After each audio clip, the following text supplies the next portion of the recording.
On my last build video, I received a request to do a purification guide, and I don't see why someone wouldn't ask me to do a purification guide, especially on a build about Majins where I actually use purification as my main transformation, because, well, seeing as how I like it so much, clearly there's gotta be something good to it. Well, there is, and there's also the obvious bad parts, but I'm gonna go ahead and break down all of what purification is, all of its upsides, all of its downsides for people who are interested in potentially using purification, because if you give it a chance and you build your character correctly, purification is actually a really fun transformation to use. So let's go ahead and get on with it.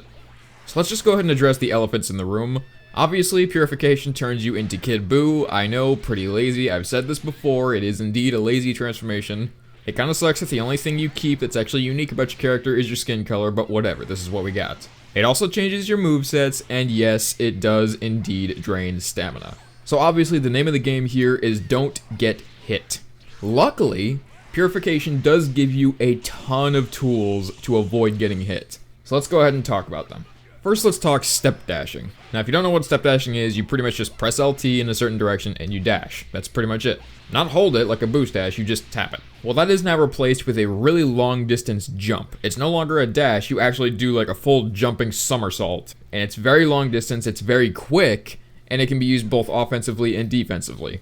If you're quick and you're not caught in a long animation, you can use that instead of having to waste stamina teleporting to completely avoid getting hit if somebody teleports behind you. Also, another defensive thing that pure Majins have is this new animation that replaces their block. Now, instead of blocking, what your pure Majin will do is sort of morph their way around their attack. So you don't block, they avoid the attack. Even some supers. I've had people fire Kamehameha waves at me, and I've completely morphed my way around that shit. And I wasn't even touched by it. Now, the reason why in most circumstances this is better than blocking is because when somebody attacks you and they miss several times, their combo is not gonna finish. Like, for example, if you would try to attack someone with a full weak attack combo, if they miss a few of those punches, the combo is not gonna finish itself. You actually have to be hitting your opponent to finish the combo. What's cool about this animation is it pretty much forces that situation where they can't finish that combo, and they're made vulnerable because, well, they didn't finish the combo. But if you're in a certain circumstance where you really need to avoid an attack, you can press it multiple times, probably faster than you can block. But there is something you need to know about this block animation. There are certain ultimate attacks that you can't fully avoid, at least not with this blocking maneuver. And what I mean by that is there are some ultimates that you can fully perfect block. Like if you time your perfect blocks right, you can perfect block, say, a Super Kamehameha, completely. You can't do that with this new blocking mechanic because, well, you don't block it. And you can't press it in between because as soon as those recovery frames are done, you're immediately going to get hit by it. So just keep that in mind. You can't block those. You need to get out of the way. And lastly, this isn't very much so a defensive thing. This is more so just a little trick that some people might not find out if they don't try purification. Most people know what quick sleep is. You pretty much sit there and you sleep for a little bit and you gain some health. Well, as a pure Majin, it does that exact same thing, but it also regens your stamina as well to sort of counteract your stamina drain. It's not very useful because it leaves you wide open, so I would just avoid it entirely. But with these new defensive abilities, you are extremely hard to hit. And if you know how to use them, you won't waste any stamina trying to teleport when you're getting hit. But now let's get on to some offensive abilities this transformation has. So let me go ahead and point out some of the obvious. Skills in the moveset that are really good is Pearl Flash and Teleporting Vanishing Ball. Those two moves are godly as a pure Majin, especially if you use Stamina Break combos. The combos you have as a pure Majin are pretty solid on their own, but you're also given some new abilities when you transform. So let's go ahead and talk about the obvious one that I'm sure everybody knows about because it was advertised in the trailers for these transformations. Boost dashing now turns you into a bowling ball and it knocks enemies away when you collide with them. Now at face value, it's a neat little gimmick, but really it only serves to waste your stamina because it does drain your stamina a little bit quicker if you're boost dashing. And on top of that, the actual collision doesn't cause any damage. But there's a neat little trick to it. You can hold X or Y, or square or triangle if you're on PlayStation, and you can consume some ki to increase the damage of it. So if you're holding X or square, it'll consume a little bit of ki and increase your damage a little bit, but if you hold Y, it decreases more of your ki and it increases your damage a lot. It's sort of like a weak and heavy attack for your boost dashing. Other offensive abilities you have is a new way your ki blasts work. Instead of pressing B to shoot a little ki blast, you don't actually shoot one, you do this sort of long-range kick thing. It's pretty useless, it doesn't really deal a hell of a lot of damage, but it is kind of cool to look at, and if you break their stamina, all of them will guaranteed hit. Neat gimmick, not very useful. You're also given another form of a stamina break. If you hold X or square on PlayStation, you sort of hold still and you start revving up in place. And once it charges up enough, I think when I was doing the testing, it was, I think, 2 or 3 flashes, I can't exactly remember, I'll put an annotation as to what it actually is. After those 2 to 3 flashes, that signals that you're ready to charge. As soon as you let go of X or square, whatever platform you're on, you immediately dash at your opponent, and if it lands, it breaks their stamina. But the cool thing is, this is a double stamina breaking technique. If you hit someone normal, that means if they're not blocking, if they're not doing any ultimates, if you just hit them normal, it'll essentially do what a normal stamina break would be. That is, if you flick forward on X or triangle, and you break their stamina that way. But if they're blocking, or if they're using an ultimate, instead of doing that where it has the shorter break state, it'll fully break their stamina as though you held Y as they were doing that ultimate, and you break their stamina that way, which leaves them vulnerable for a lot longer.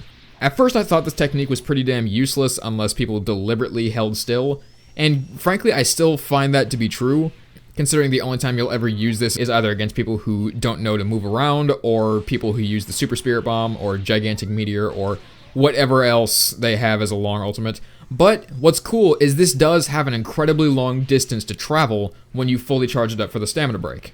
So if your opponent tried to kick you away to activate a Spirit Bomb, instead of wasting your stamina to do the reverse dash, where if you activate that and you dash behind them and you kick them, it breaks their stamina, instead of having to do that, all you have to do is rev up for a couple seconds after that 2 to 3 flashes, and you charge up and hit them. But there is a downside to the move, obviously. If somebody is using a faster ultimate, odds are if you try to dash at them with that, you're going to be locked into the ultimate as you're dashing, so probably best not to do that.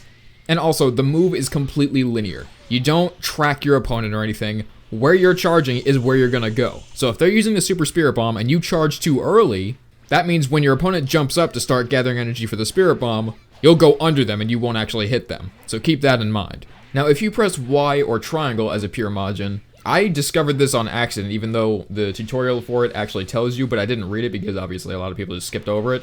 Same with me. But I discovered it on accident. If you press Y or triangle, when you're at a distance from your opponent, you'll initiate that burst dash maneuver. You know, where you're pressing X and A or square and X, and you burst behind someone? You can do that with just the press of the Y button. The only difference between those two moves is that one, pressing Y or triangle, does not waste any stamina when you do it, which is awesome. It's a fantastic distance closer. But in exchange, it doesn't knock them back like the actual one, and if somebody's using an ultimate and you reverse dash behind them with this one, it won't break their stamina like the normal one. There's also some other minor details about the Pure Majin transformation that would be nice to know about. So first off, your health, stamina, and ki stats will remain exactly the same when you transform. So if you had 10 stamina bars when you were in your normal state and then you transformed, you'll still have 10 stamina bars.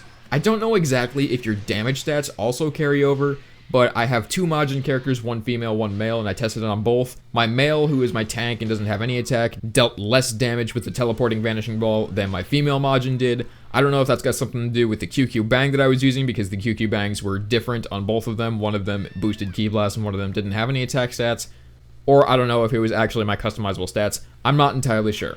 But it is safe to assume that your health, stamina, and ki will remain the same when you transform. Stamina drains about as fast as Kaioken times 3. Luckily, it's not nearly as fast as Kaioken times 20, otherwise that would be a nightmare. And obviously, it does drain faster if you boost dash. Z vanishes and escape maneuvers, they still cost the exact same as when you're in your purified state. And also, if I ever had to recommend which version of a Majin you should use, obviously I would use a female Majin if you want to use Purification, just for the fact that if you ever get in the situation where you do lose your stamina and you break it and you run out of your transformation, you are put in a shortened break state, which means you immediately have any advantage over anybody else using Kaioken or Purification.